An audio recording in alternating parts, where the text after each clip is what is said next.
Bonsoir à tous, mesdames et messieurs, bienvenue à la grande édition du 20h sur Equinox Télévision.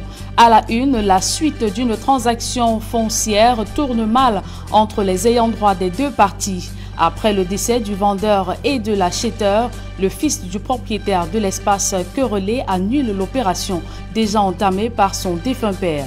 Les deux parties se regardent désormais en chien de faïence.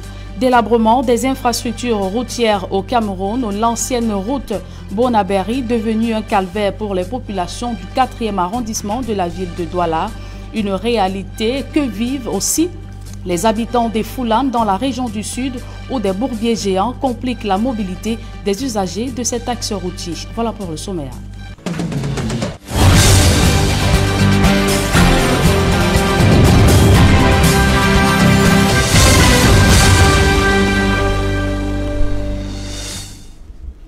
Une fois de plus, bonsoir à tous, mesdames et messieurs. Merci de nous recevoir chez vous.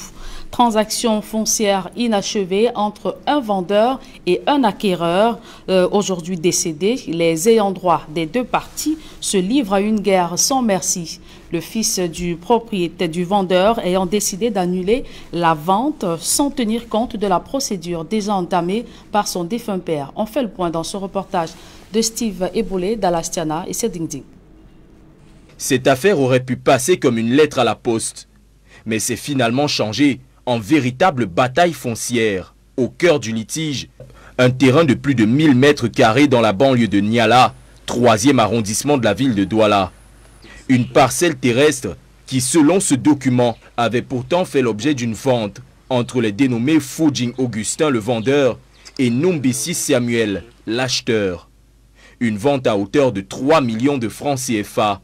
Auprès de maître Jeanne Crosseux, notaire de l'époque. Mais avant la mutation totale du titre foncier, du nom du vendeur à celui de l'acheteur, les deux hommes décéderont brutalement, laissant derrière eux une véritable guerre de tranchées qui oppose désormais la sœur du défunt acheteur et le fils du vendeur. J'ai construit cette maison parce que j'avais des enfants. J'ai construit cette maison en 2010. Depuis ce temps-là, c'était en juin. Ça a commencé en juin 2019. Il commence à me menacer. Oh, c'est mon terrain. Oh, tu dois sortir. Fujing Martial, le fils du vendeur, déclara ne pas reconnaître l'acte de vente qui unissait les deux hommes. Pourtant, Paul Tamak, premier résident et chef de bloc du quartier, reconnaît bel et bien le lien qui unissait ces derniers. Je connais ce quartier parfaitement parce que nous sommes les premiers habitants ici. Je dis, je suis le premier habitant ici, dans cette zone. Cette maison, ce terrain qui fait objet d'un litige ce jour, je le connais. Je connais les deux personnes. Je connais M. Fournier Calvin qui était commerçant au marché central. C'est lui le vendeur. Je connais M. Nobissi. Mais déjà, on est en face d'un certificat d'urbanisme qui parle d'une mutation totale signée à l'urbanisme par le chef de service. On est en face d'un acte notarié qui prouve que M. Numbisi et M. Augustin étaient passés chez le notaire. Parce que le notaire ne peut rien écrire s'il ne reçoit pas deux personnes.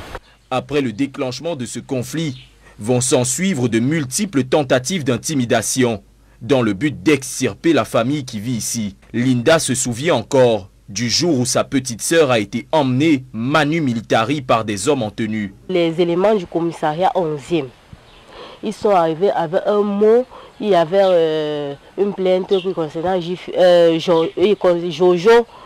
On a dit mais on ne connaît pas de Jojo. Ils ont demandé à ma petite sœur, entre dans la voiture, entre dans la voiture. Si c'était des bandits qui venaient vous agresser, là vous ne deviez pas être méfiant. Vous pensez qu'on a volé la voiture du commissariat pour arriver ici, hein? Entrez dans la voiture.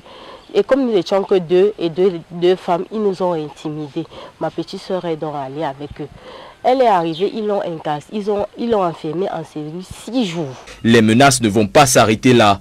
Le dénommé Fujing Martial ira même jusqu'à vendre une partie du domaine à un promoteur d'établissement scolaire. Celui-ci s'empressera de construire en l'espace de quelques jours ce bâtiment en matériaux provisoires qui accueillera des élèves lors de la rentrée. En l'absence des deux parties prenantes de la transaction, seules 2 personnes encore vivantes sont capables de démêler le nœud de cette affaire. En l'occurrence, l'épouse du défunt vendeur et le notaire ayant validé la transaction.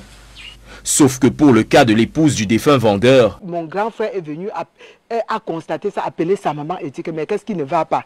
Regarde ce que ton fils dit. Il dit que non, monsieur, elle dit non, monsieur Samuel, nous on t'a cherché partout pour te rembourser l'argent que tu avais prêté à notre père, on ne t'a pas vu.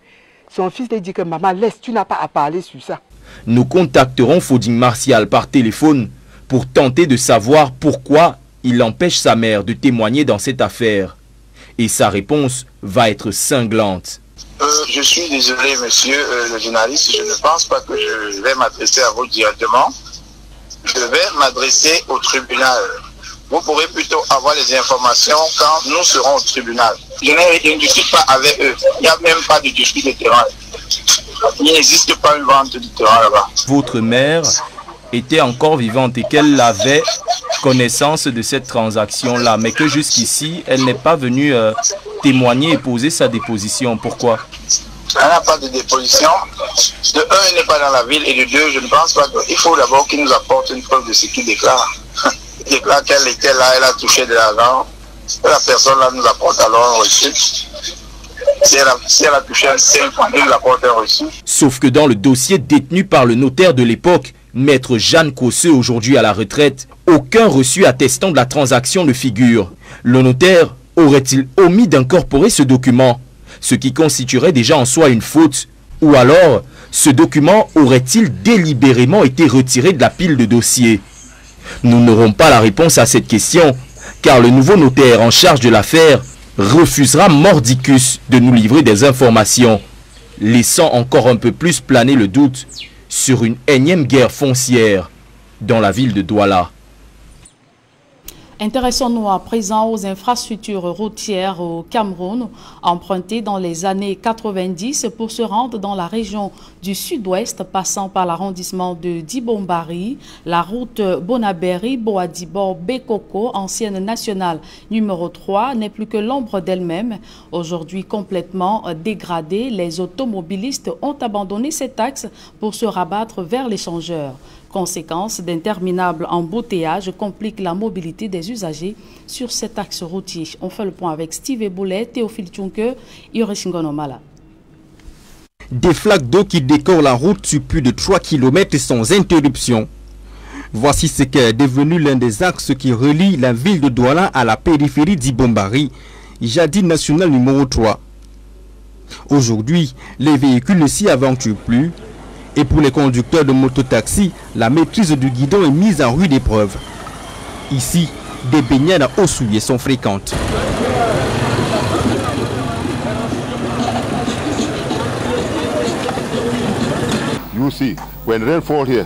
Voyez-vous, quand il pleut ici, c'est pénible pour nous. Pour allier le Carrefour Musique à moto, c'est 100 francs normalement.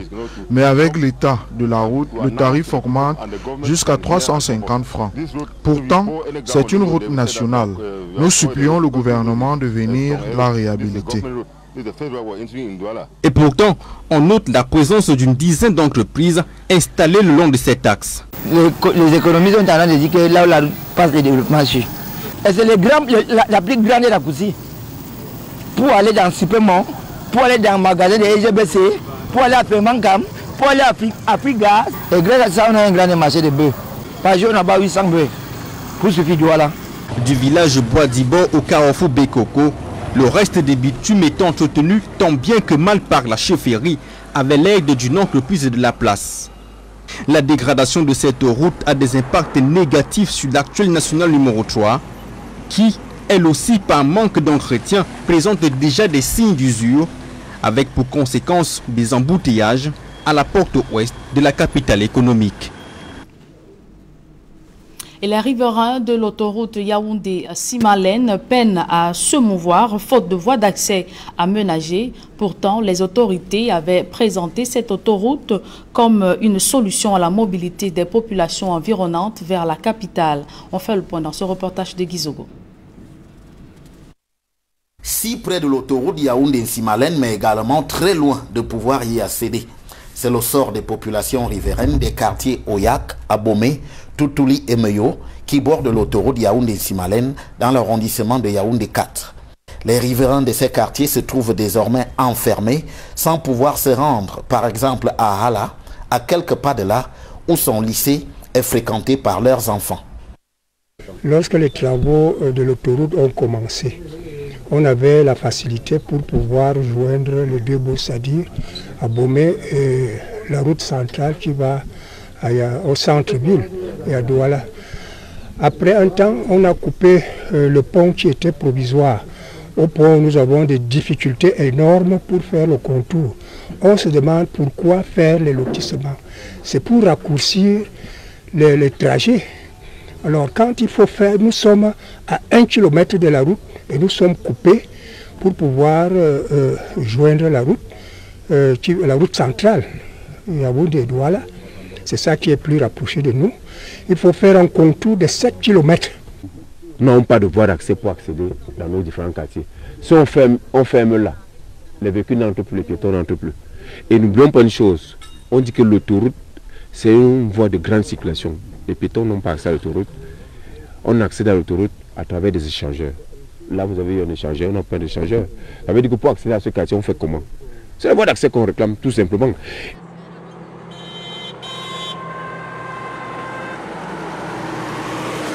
C'est donc un vrai parcours du combattant que les lycéens doivent se livrer pour accéder à l'autoroute en direction ou de retour du lycée d'Ahala, situé à seulement 200 mètres de l'autoroute. Alors que l'on annonce que cette autoroute Yaoundé-Simalène sera fermée aux populations riveraines lors de la Coupe d'Afrique des Nations 2021 de football, les inquiétudes se multiplient, notamment au sujet de la sécurité des élèves. Nos enfants qui partent ici, là, voilà le lycée d'Ahala. Nous sommes à 200 mètres du lycée d'Ahala. Vont insister, et comme c'est une route de grande circulation, il y aura des morts. Pourquoi on veut toujours que les Camerounais meurent? Pourquoi on réagisse? Idem pour l'ensemble des populations riveraines qui doivent aussi endurer les affres de l'insécurité qui y a fait son lit. Les agressions ici là. Le matin on agresse, 6 h on agresse, 18 h on agresse. Même en 14 h on agresse ici là. Donc l'insécurité, c'est le haut niveau ici. Hier même à 20 h, une dame criait ici, j'ai ouvert, je suis sortie. J'ai vu mes enfants là, ils couraient, on cherchait. On a failli même la violer ici. On l'a amenée dans le bosquet ici. Oui. On a arraché son sac et dit qu'elle avait 50 000 dans le sac. Désormais, ce que réclament les populations de ces quartiers, c'est l'accès à l'autoroute pour continuer à mener leurs activités. En un mot, on veut les voies d'accès. Parce que quand on va ouvrir l'autoroute, nous on ne pourra plus aller au lycée d'Ahala. Nous on ne pourra plus sortir de nos quartiers. On fera comment? C'est tout simplement ce qu'on veut, voie d'accès. Et les propositions ne manquent pas, jusqu'à la chefferie, pour faire bouger les lignes. Le village s'est assis et tout le monde a signé ce papier qu'il fasse quelque chose avant le football là, parce que les gens vont pleurer. Interpellé sur cette question, le ministère de l'Habitat et du Développement urbain, dont une mission a séjourné dans ces quartiers il y a un mois, indique que ce problème est à l'étude pour y apporter une solution. Et la mobilité des usagers sur la route paralysée, sur la route Ebolovar et Foulane de vastes bourbiers rendent impraticable la circulation sur cet axe, un véritable calvaire pour les populations ou des populations des villages situés le long de cette route. Nos reporters Roger Takala, Joseph Abuna ont suivi l'indignation de ces populations.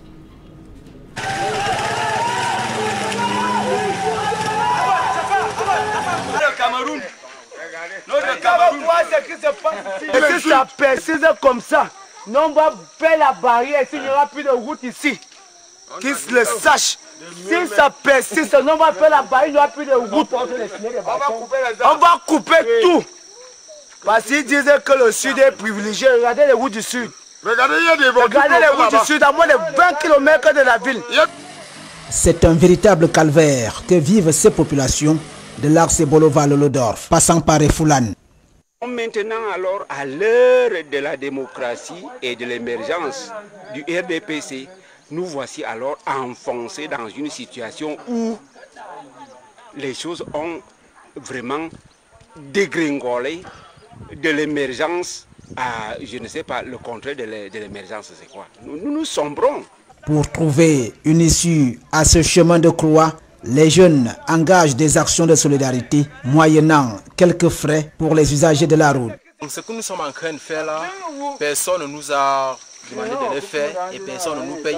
C'est quand une voiture passe que la voiture peut dire que bon, mes enfants, vous m'avez vraiment aidé pour que je puisse passer.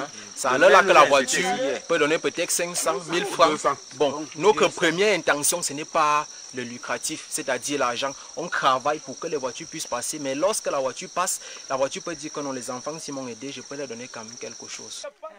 Le défaut de cette route plombe gravement toute activité de développement et même les actions de santé communautaire. Nous sommes vraiment désolés parce que nous sommes venus ici pour le dépistage. On n'arrive même pas à traverser pour aller dépister les gens avec l'état de route. Au regard de la tension montante au sein de la population en difficulté, certains villageois ont engagé quelques actions de médiation. Nous sommes en train de demander à nos populations qui veulent se soulever d'attendre un peu le passage du Premier ministre pour qu'une solution soit trouvée. Parce que nous constituons déjà une délégation qui pourra rencontrer Monsieur le Premier ministre. Nous lui présenterons cette situation dans sa globalité. Parce que vous voyez, des boulevards en Mou, c'est 19 km.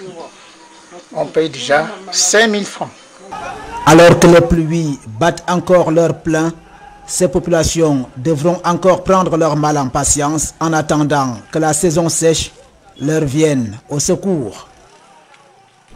Mettons le cap à présent sur le département du Noun où un nourrisson a été sauvé de justesse. Jeté dans les latrines par sa génitrice, il a été secouru par un jeune qui allait se soulager.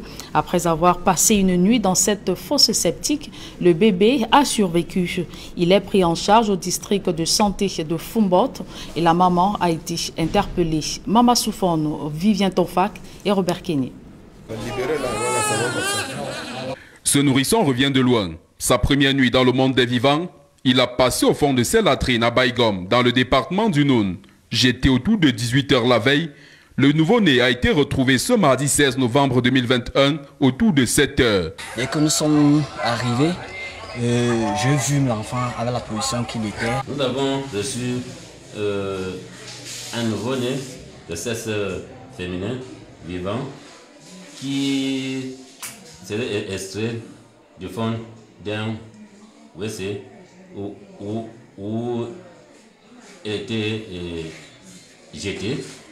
Et à l'examen physique, nous avons trouvé que l'enfant était couvert d'excréments humains et d'asticots.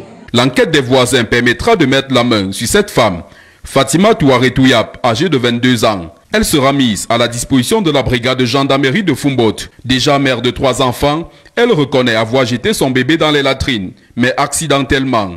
C'est à 18 h que tu as accouché. Où?